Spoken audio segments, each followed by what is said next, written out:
5. Vem acréscimo!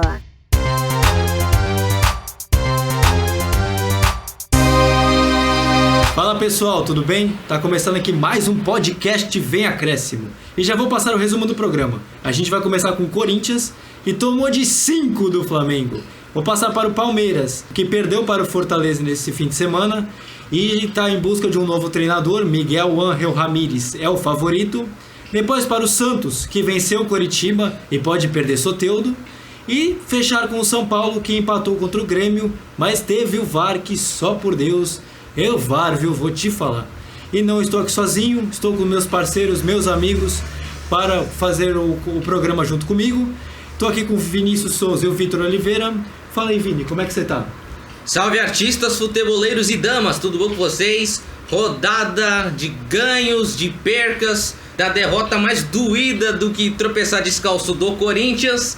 E também sem contar do jogo sonolento do São Paulo e também da derrota do Palmeiras, que agora busca um novo técnico. Mas sem contar também que o Soteldo tá quase saindo do Santos, mas nada foi confirmado. E é isso, artistas, é isso que temos pra hoje. Fala aí, Vitão. Boa tarde, pessoal. É um prazer estar na sua companhia, né?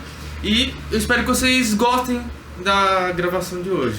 Então já não posso deixar também de pedir para que você se inscreva também no nosso canal. Deixe o seu like, compartilha com os amigos também, ouça pelos nossos agregadores de podcast, Spotify, Anchors. E já vamos começar aqui falando do Corinthians. 1 é casual. 2 pode ser, aconteceu. 5. Super bacana, o pessoal vem com muita vontade de ajudar ele. Sobre a particular, confesso que ultimamente tem sobrado tudo pra mim. Tudo é culpa do Cássio, tudo é culpa... Uma coisa tá errada, o time não tá ganhando, é culpa do Cássio.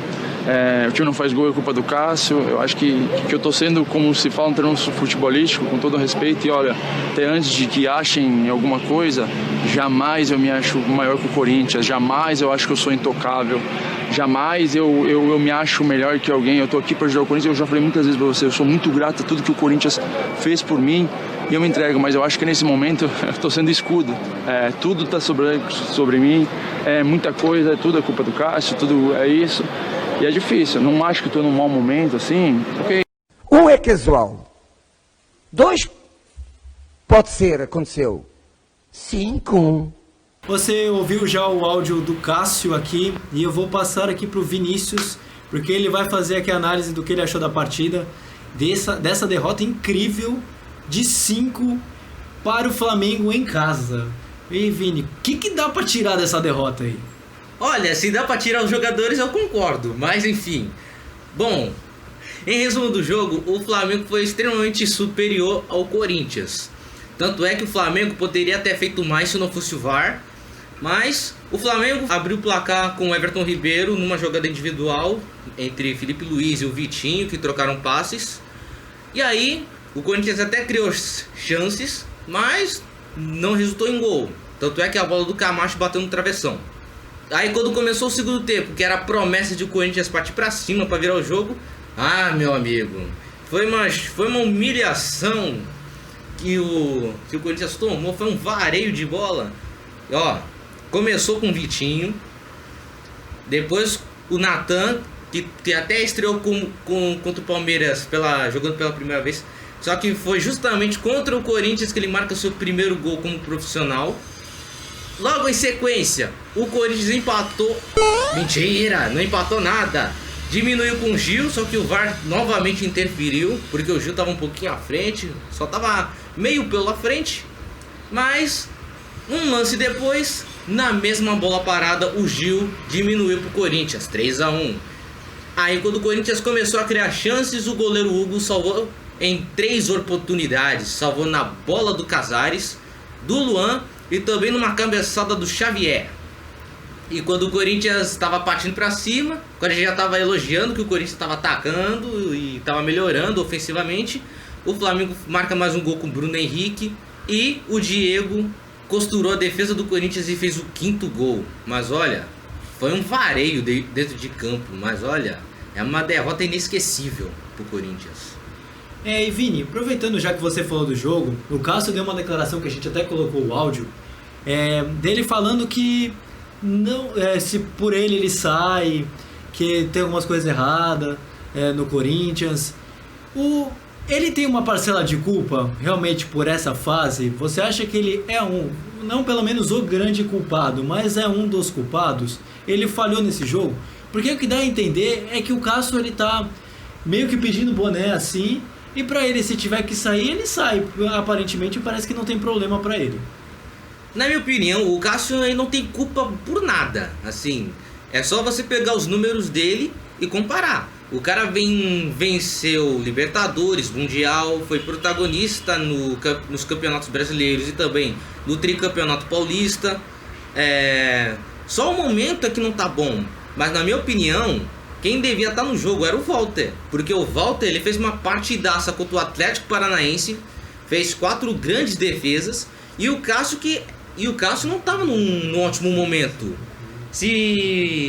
Porque dentro de campo o Corinthians estava mais desorientado que mortadela em salada de frutas para pegar um time extremamente organizado como o time do Flamengo. Vitor, aproveitando que só o Vinícius falou até agora veio uma pergunta para você aqui. Isso não é exatamente uma pergunta, mas o Mancini, ele estreou contra o Atlético do Paraná e já começou vencendo com o gol de Everaldo no último lance possível. A gente até fez o nosso último podcast e a gente tratou um pouco disso. Mas o que o Mancini poderia ter feito de diferente para não ter tomado 5 ou sei lá, conseguido até um empate? Porque esse time do Flamengo, convenhamos, é um time muito forte, é o melhor elenco do país mesmo. E não é uma grande surpresa eles terem jogado bem, mas é surpresa pelo resultado. Você acha que ele com 2 jogos poderia ter feito algo de diferente? 2 jogos agora concluídos, né? Em relação a isso, Luiz, o resultado do jogo do Corinthians e Flamengo mostrou a realidade de cada time. Você analisando o jogo, tudo, você não pode jogar bola com o time do Flamengo de peito aberto, como o Corinthians fez. Eu acho que o Mancini devia fechar um pouco o time, mesmo jogando em casa contra um time da magnitude do Flamengo. Em relação ao outro jogo, só falando um pouquinho, o gol caiu dos céus, porque o jogo foi horrível, o jogo do Corinthians e Atlético Paranaense. Então o gol veio no momento que ninguém esperava, no finalzinho do jogo. E o torcedor do Corinthians, você não pode se desesperar agora, porque são 2 jogos, perdeu e ganhou. O Mancini está com 50% de aproveitamento, então eu acho que não está um mau caminho. A gente só fica não chateado, mas impressionado pela derrota, pelos números, né? Os 5 do Jorge Jesus. 5. E incrível como o Corinthians ele oscila na temporada. Quando todo mundo achou que poderia embalar e ganhar, ou pelo menos conseguir um resultado contra o melhor time do campeonato, foi e sofreu uma goleada que pior é que foi em casa.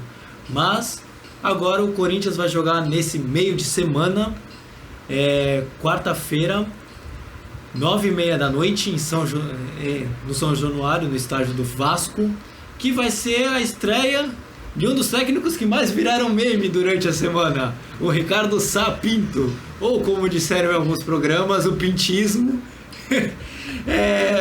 Mas eu vou perguntar agora pro Vinícius o que se espera de uma partida que, de repente, uma combinação de resultados vai colocar tanto o Vasco quanto o Corinthians no jogo da vida, porque os dois vão estar na zona de rebaixamento ou próximos, pelo menos.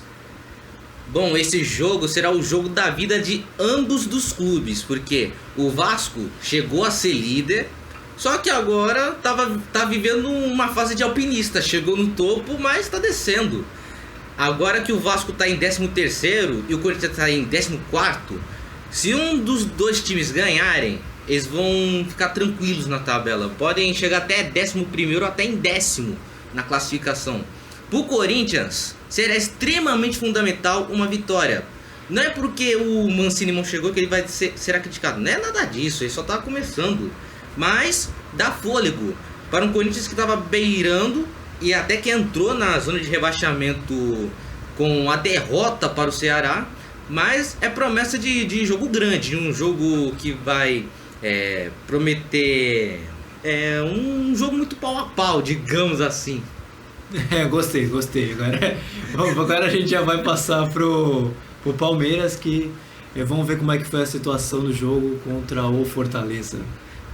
A estratégia inicial era essa, era criar uma situação pelo meio, que o Rogério trabalhava com lateral e ponta abertos, criar essa superioridade numérica quando a bola ficasse pelo meio. E a entrada do Wesley Veron, se não deu certo a primeira parte ou era em busca desse resultado, é exatamente a mesma coisa, é dupla. Tanto não ficou, a gente perdeu o primeiro tempo por 2-0, então tinha que mudar um pouco a estratégia inicial, por isso a entrada dos dois, aí acrescentando eles, tanto Wesley como Veron, mais pelo lado de campo, para dobrar com Gabriel Menino e Matias Vina. E foi isso, aí a estratégia inicial era essa. E agora a gente já colocou o áudio aqui do treinador interino, Andrei Lopes. E eu vou perguntar aqui pro Vitor, ele acompanhou melhor a partida do Palmeiras, que perdeu por 2-0 para o Fortaleza, de um dos melhores técnicos desse campeonato brasileiro, que é o Rogério Ceni. Brasileiro, tá fácil entre os 3 melhores. Mas, Vitor, o que você viu na partida? O que você pode dizer do Palmeiras, que já teve uma época que chegou até a brigar para a Libertadores e hoje está na 8ª colocação? Isso que eu vou falar vai ser uma análise negativa, porque não teve melhores momentos para o Palmeiras. O Fortaleza tomou conta do jogo do início ao fim. O Palmeiras, no primeiro tempo, ele foi equilibrando as ações. Só que quando o Palmeiras foi equilibrando essas ações, o Fortaleza fez um gol com o Davi. Logo depois, o Palmeiras foi tentando, óbvio, né? Mas aí terminou o primeiro tempo 2-0 pro Fortaleza. No segundo tempo, o Palmeiras ele implantou a velocidade, que entrou o William e o Wesley, se eu não tô o Gabriel Verão, não estou me lembrando muito. O Palmeiras melhorou. Mas chegou no momento do jogo que o Palmeiras foi muito apático, não dava para ver uma melhora do time ou sequer descontar o placar, chegar ao empate. Foi um resultado bem decepcionante para a torcida do Palmeiras. E agora já chega a 4 jogos sem ganhar, são 4 derrotas seguidas, nem empate consegue. E isso prova a certo ponto de que o Luxemburgo, quando ele conseguiu os resultados, era um pouco ilusório. Será que de repente esse time pode ser superestimado? Porque agora está havendo uma pressão muito grande. De acordo com o Mauro César Pereira, da ESPN, vai acontecer uma limpa no clube. E o Palmeiras está atrás de Miguel Ángel Ramírez, que pode talvez ser um treinador que possa dar um resultado. Mas para alguém que nunca trabalhou aqui no Brasil, vai ser uma pressão muito grande. Mas o que acontece com esse time do Palmeiras? É um time sem padrão de jogo, porque cada jogo do Palmeiras é uma escalação diferente. Certos jogadores que estão suspensos, voltam de suspensão, cartões amarelos, departamento médico, então tá sendo um time sem padrão, diante desse rodízio todo. E na minha opinião, o Luxemburgo não é totalmente o cara culpado, porque o time do Palmeiras tem bons jogadores e vai muito além também da forma dele escalar, do que ele propõe para o jogo de acordo com a característica do adversário. Caraca, velho, quase não respirei agora. Enfim, voltando aqui, falando do Miguel Ángel, é uma curiosidade, se ele vier mesmo pro Palmeiras, vai ser o primeiro time dele fora, que ele só comandou o Independente Del Valle. Não é que vai ser uma aposta, a gente vai ver como é o estilo dele de jogo. Ele já surpreendeu, derrotando o Corinthians, derrotando o Flamengo, né? River e Boca na Argentina, que passou na Libertadores. Digamos assim, diante de tudo isso, que ele tem resultados expressivos. Já dá pra ver uma imagem de como é esse treinador, que ele joga pra frente, tudo. E o único empecilho diante de tudo isso também é que não sabemos se ele vai ter tempo para treinar. O time do Palmeiras, que é uma equipe que precisa de resultados para ontem. Então, e técnicos estrangeiros vindo para o Brasil precisa de períodos de adaptações. E também a torcida do Palmeiras, torcedor, né, palmeirense, ficava reclamando muito de empate. De 4 derrotas seguidas. Ou seja, a situação não está muito boa não. Deu para ver no jogo do Fortaleza que os nervos estão muito à flor da pele. Ninguém estava focado, assim. Tava todo mundo comentando bobagem, como fez o Gustavo Gomes. Ele como capitão do time, da seleção paraguaia, tudo, devia mostrar exemplo pro pessoal, pra garotada que tá vindo da base. Então eu acho que ele mandou mal nessa parte. E é isso, vamos ver como é que o Palmeiras vai se comportar se esse treinador for contratado. Vini, rapidinho. O Miguel Ángel Ramírez nunca treinou um time, como o Vitor colocou muito bem, sem ser o Independente Del Valle. O Independente Del Valle não é um time, historicamente falando, nem intermediário do Equador. Há times mais tradicionais na história do que hoje o Independente Del Valle. E ele tem colocado o seu nome na história como um principal treinador, sendo que ele até é espanhol, né? Ele é espanhol de nascença, ele começou na base dos clubes da Espanha de menor expressão. Vai ser realmente o primeiro grande time, de fato, que ele vai treinar. Sendo que ele nunca esteve aqui no Brasil e ele não sei se ele conhece muito essa cultura de imediatismo que há aqui. Você acha que com todos esses resultados e a pressão que tem aqui, você acha que ele pode se dar bem aqui no Brasil? Pode sim.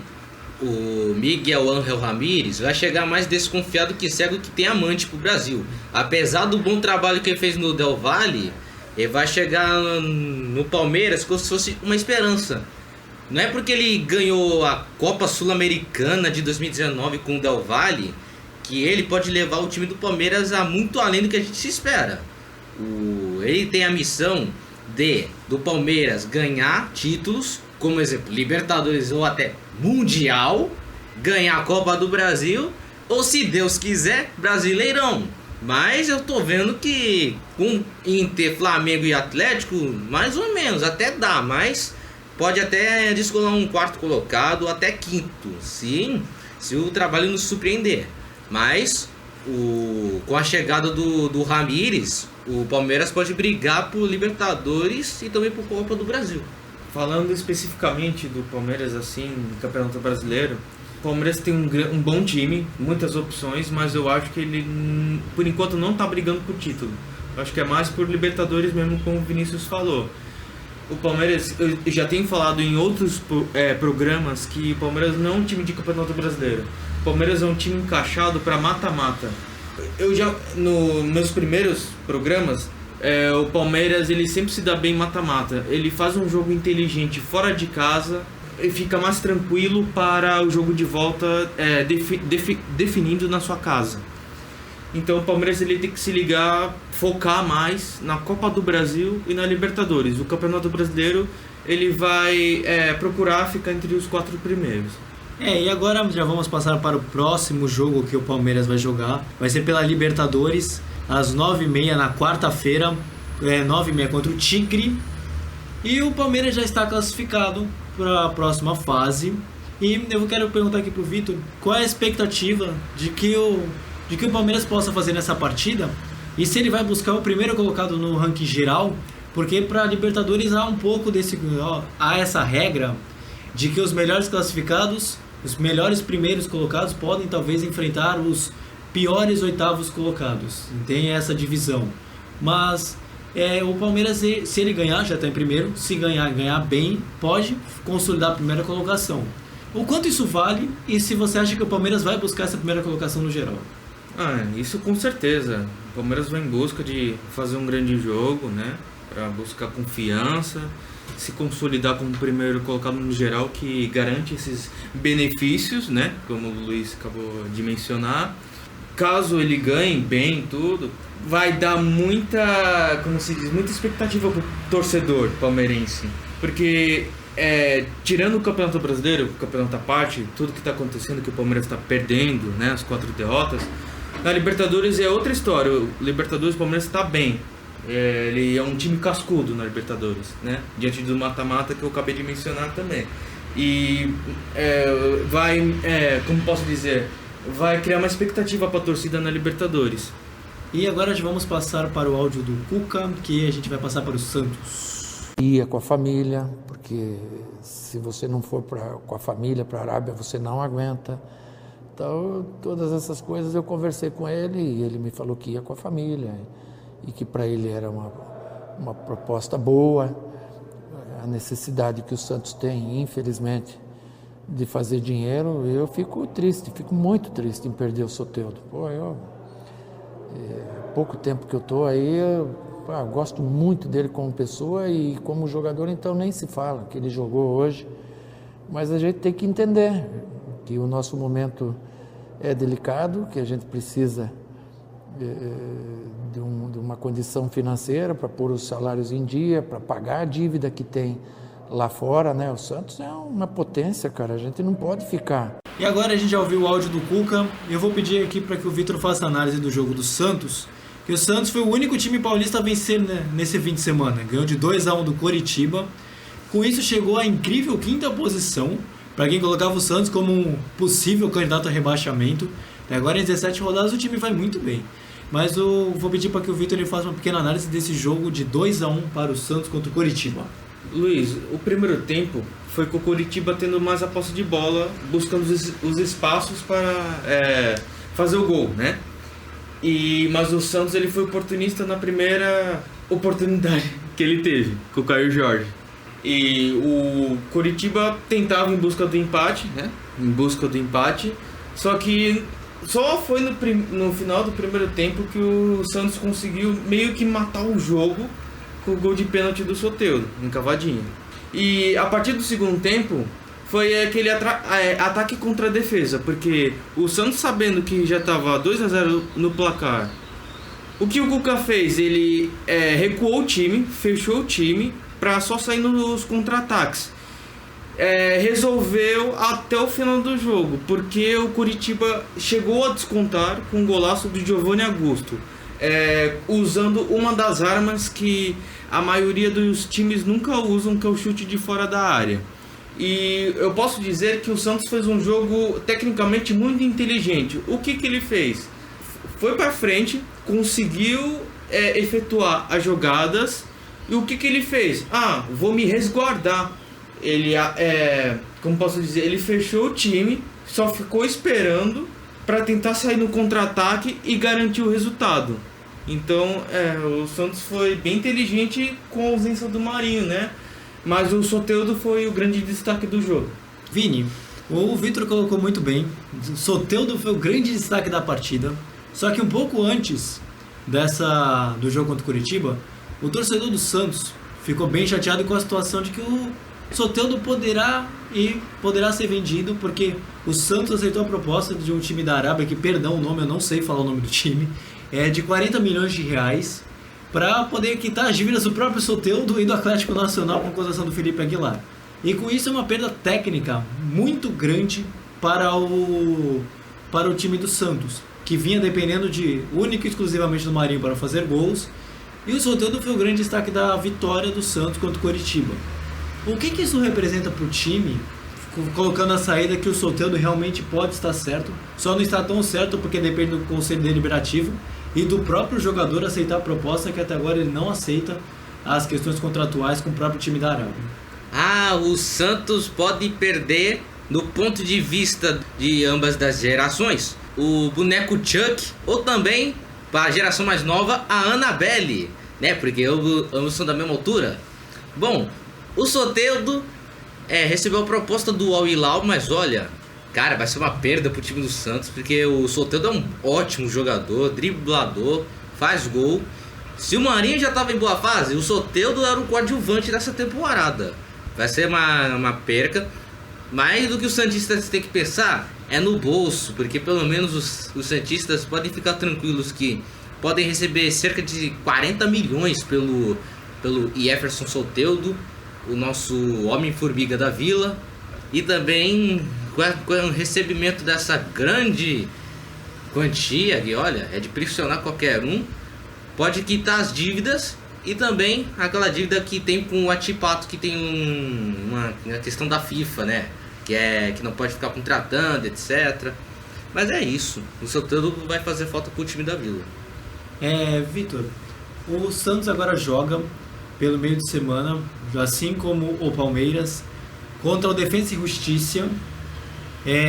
A última rodada da Libertadores, pelo menos a fase de grupos. E o Santos vai com o mesmo intuito do Palmeiras. O Santos está na segunda colocação no geral. E se vencer pode manter a posição. Tanto que Santos e Palmeiras são os melhores times classificados. Só que o Cuca ele já deu um pouco a entender que ele não vai colocar o time máximo. Ele vai alternar o time. E o Santos ele não tem aquele elenco, por exemplo, como tem o Palmeiras. O jogo, apesar de ser em casa, na Vila Belmiro, em teoria, pode ser, o Santos pode conseguir a vitória e manter a segunda colocação, ou você acha que uma derrota nesse caso não vai ter problema? Se for pela classificação geral, acho que ele não chega não, né? O Santos pela classificação geral. Primeiro não chega porque o Palmeiras está na frente. Se o Palmeiras ganhar, ele não chega mesmo. Em virtude disso do Cuca, que você falou, Luiz, é a maratona de jogos, né? Muitos jogos, o desgaste aumenta, né? Viagens consecutivas. E eu acho que o Santos é mais time que o Defensa, né? Mas o Santos pode ganhar, empatar. Eu acho que o Santos tá bem na Libertadores. Então agora já vamos passar agora para o último time que a gente vai tratar, que é o São Paulo. As competições, acho que elas são todas importantes. É claro que a Copa do Brasil, principalmente para o clube, é uma conquista inédita, então por isso ela tem um peso diferente. Mas isso não quer dizer como é que a gente, independente do time que a gente colocar para jogar na terça-feira, se vai jogar todo mundo, a gente não definiu nada. Se vai jogar metade do time, se vai trocar todo mundo, vai ser o melhor time que a gente achar para poder fazer uma boa partida e ganhar o jogo diante do Binacional. E agora, para fechar, vamos falar do São Paulo. E fez um jogo emocionante contra o Grêmio, terminando 0-0. O único jogo que a gente tratou aqui que não teve gols. E eu vou pedir para que o Vinícius faça um pequeno resumo de o que ele achou dessa partida aí, que, olha, vou te dizer, hein, animado. Bom, vamos começar a resumir esse jogo entre São Paulo e Grêmio.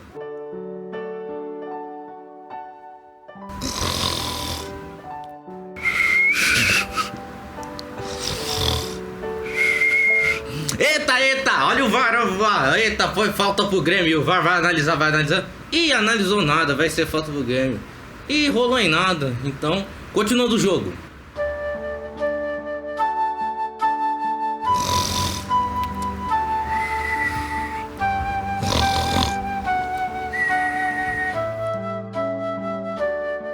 Ai, acordei 8 da manhã, jogo do São Paulo foi quanto? 0-0, e deu em nada. Mas é isso, gente. Foi uma zoeira, mas todo mundo. Mas é aquilo. A gente brinca com tudo, mas é aquilo. Momento de descontração. Não, realmente não discordo muito do que você colocou. Foi realmente um jogo bem sem graça.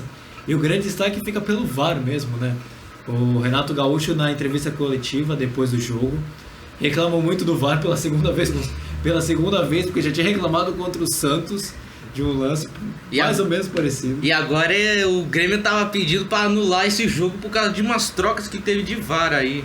Para quem de repente não está muito por dentro, o São Paulo ele pediu alteração do árbitro do VAR para esse jogo contra o Grêmio, por causa que a CBF admitiu o erro contra o São Paulo naquele jogo contra o Atlético Mineiro, que não acabou resultando no gol, anulando o gol. De acordo com o Garciba, que é o presidente da comissão de arbitragem, foi anulado errado. E aí o São Paulo pediu alteração do árbitro do VAR e conseguiu. Aí depois a gente pode até discutir se isso é positivo ou negativo para o campeonato, para os árbitros. Mas o grande destaque desse jogo, que a gente até colocou até nos tópicos aqui, foi o VAR, né?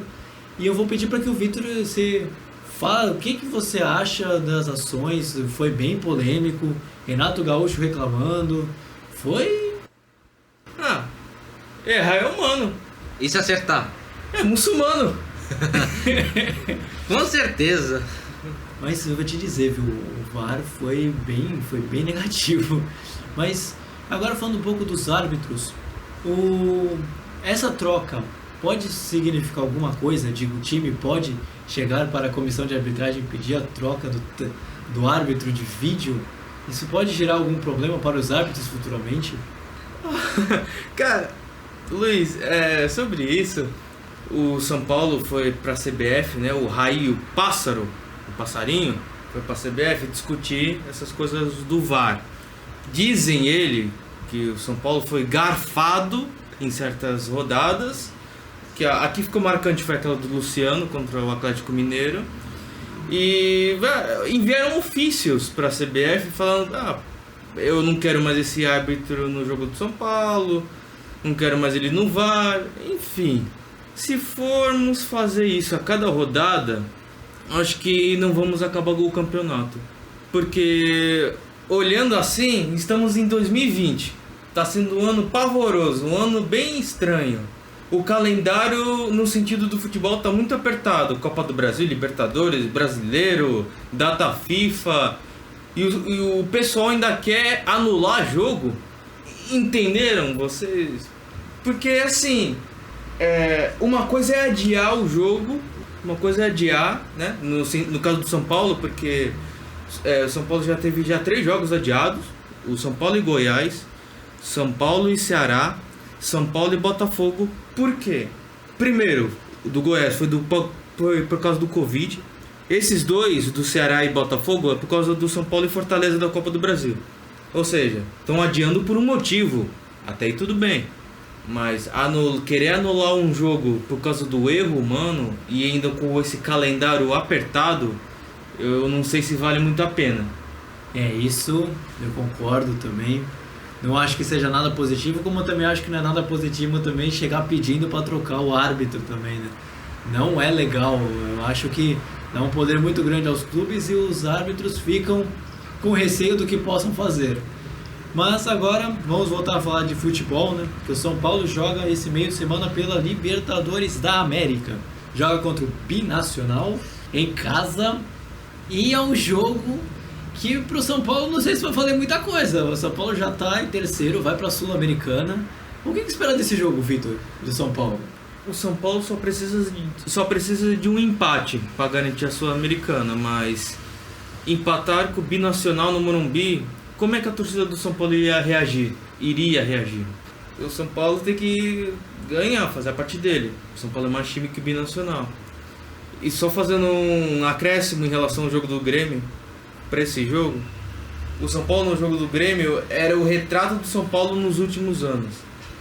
Nos primeiros 20 minutos começou bem, dava fazer triangulações, infiltrações. Chegou num momento do jogo que o São Paulo ficou apático. Desandou, né? Desandou, corretamente isso. Então a gente não sabe muito como é que vai ser esse São Paulo contra o Binacional. Se vai ser força máxima, diante dessa maratona também de Copa do Brasil, Brasileiro. Se vai ser um São Paulo que vai golear, que vai jogar bem, ou vai ser um São Paulo apático, que vai garantir o empate contra o Binacional, que é considerado fraquíssimo. Eis a questão que fica no ar. Mesmo, o time do Binacional é fraquíssimo mesmo. O River Plate mostra isso com 2 goleadas. Mas a gente agora já vamos passar para o fechamento. Alguém quer comentar mais alguma coisa? Que o Fernando Diniz vai estar mais ocupado que o bobeiro do Titanic, porque o São Paulo, além dessas ondas de protesto por título, etc., mas pelo lado bom, a Copa Sul-Americana é como se fosse a Série B da Libertadores, então pelo menos tem expressão, digamos assim. Agora o São Paulo vai ter que lutar por coisas grandes a partir de já. E não deixa de ser que o último título do São Paulo é justamente uma Sul-Americana em 2012 também. Então obrigado pessoal, a gente vai ficando por aqui em mais esse programa, seu programa tradicional de terça-feira. Obrigado por ter visto o nosso programa, deixa seu like, se inscreve no nosso canal no YouTube. Nos ouça pelos outros agregadores de podcast, como Google Podcast, Spotify, Anchor, Pocket Cast. Estamos nas mais diversas plataformas. Siga nossas redes sociais que vão estar na descrição. Nosso Instagram, nossos perfis pessoais também vão estar lá. E eu vou deixar pro Vini, né, que ele gosta de falar a frasezinha dele. Fala aí, Vini, pega aqui, o espaço é seu. Inestimados torcedores do Corinthians, sinto lhes informar que a frase que eu escolhi para falar agora resume muito a fase do Corinthians, que é a seguinte: depois da tempestade venha ambulância. Sinto lhes informar isso, mas é isso. Então, Vitor também pode se despedir também. Um abraço, pessoal. Então, a gente vai ficando por aqui e até os vídeos que a gente vai fazer no meio de semana. E vamos ficando por aqui, gente. Fui! Tchau, Brasil! 1 é casual. 2 pode ser, aconteceu. 5